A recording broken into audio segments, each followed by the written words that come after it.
So nasa Moldex tayo, Barangay Sapang-Palay, San Jose del Monte, Bulacan. At i-feature natin itong Arden model unit. Minimum lot area is 120, ang floor area is 106 square meters. So ilagay ko dito sa gilid yung kanyang price, okay? Tapos pasok tayo sa loob ng bahay. Meron tayong bintana sa front, meron tayong space sa gilid para din sa ating ventilation. Ito siya, yan yung setback natin.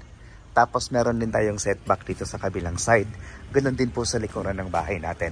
So again, this is 120 square meter Arden model unit. Pasok tayo sa loob, pakita namin sa inyo kung ano yung layout niya.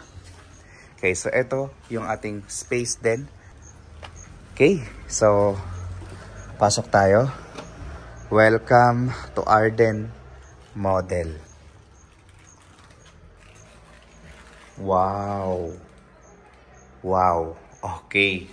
So, eto. Pagpasok natin sa loob ng bahay, living area kagad. Okay? So, living area. Ayan siya. So, sa living area, separate naman yung ating kitchen area. So, it was separated by our stairs, no? Nasa gitna siya ng bahay. Okay lang, kasi hindi naman nag-aano ng malaking space yung stairs natin. At siya yung pang-divide ng ating living area sa ating dining area. Ito siya. So kung bago ka pa lang sa aking channel, paki-subscribe na rin.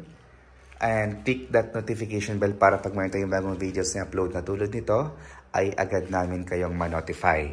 Tapos dito sa ating kitchen area or dining area, naglagay sila dito ng 6 seaters na dining table. Tapos ito naman yung ating kitchen area. So ang ganda lang ng layout niya, no? Kasi talagang sobrang functional yung kanyang layout. Okay? So mataas din yung ceiling natin, tapos yung ating toilet and bath ay andito. Ayan. Okay, so parang powder room siya. Tapos, okay, nakita natin, malaki yung ating dining area, malaki yung ating living area. And aside from that, meron tayong mga bintana, 1, 2, 3. At meron tayong pintuan palabas naman ito ng ating service area or ng ating laundry area. Ito siya. So meron tayong setback dito na 2 meters. Ganun din dito sa kabilang side. That's 2 meters wide. Okay? So yung price po, nasa gilid, no? Available ito, either cash or bank financing. So dito, i-turn over ito sa inyo ng complete, no? Naka-tiles, naka-paint, partition, kasama na po lahat. Okay? Yung gamit, hindi kasama. So dito, livable na siya kasi nga, complete nang i-turn over sa inyo. Akit tayo sa taas. Okay, so dito, meron tayong malaking bintana to give us a natural light dito sa hallway ng ating second floor. So dito sa second floor, andito yung ating 3 bedroom. So this is our bedroom number 1. For bedroom number 1, meron tayong 2 bintana at malaki din siya. Single bed, tapos meron tayong space para sa ating cabinet. Then, eto naman yung ating bedroom number 2. Sa bedroom number 2, single bed ulit, meron tayong 2 bintana at meron tayong space para naman sa ating cabinet on this side. Tapos, ito yung ating common toilet and bath dito sa second floor. So, yung tiles natin, from floor to ceiling.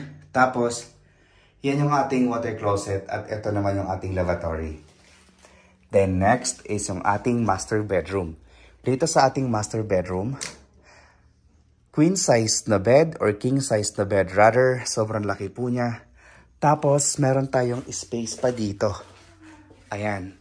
Then, yung space na to, papunta naman ito, o meron tayong access dito sa ating balcony. Actually, ito lang ang may access sa balcony. Then, yung 2 kwarto ay wala siyang access sa balcony. So, sobrang cute lang ng balcony niya. Ito. Tapos, yun. Tamang dunga lang sa neighbor mo.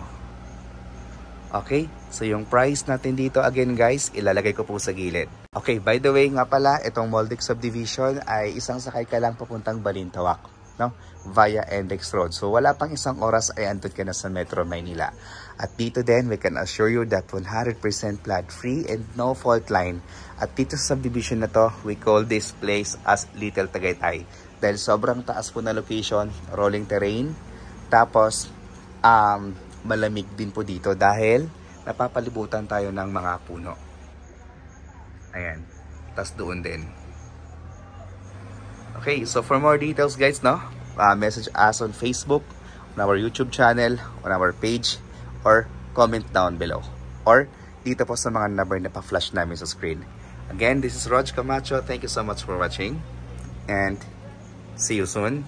God bless.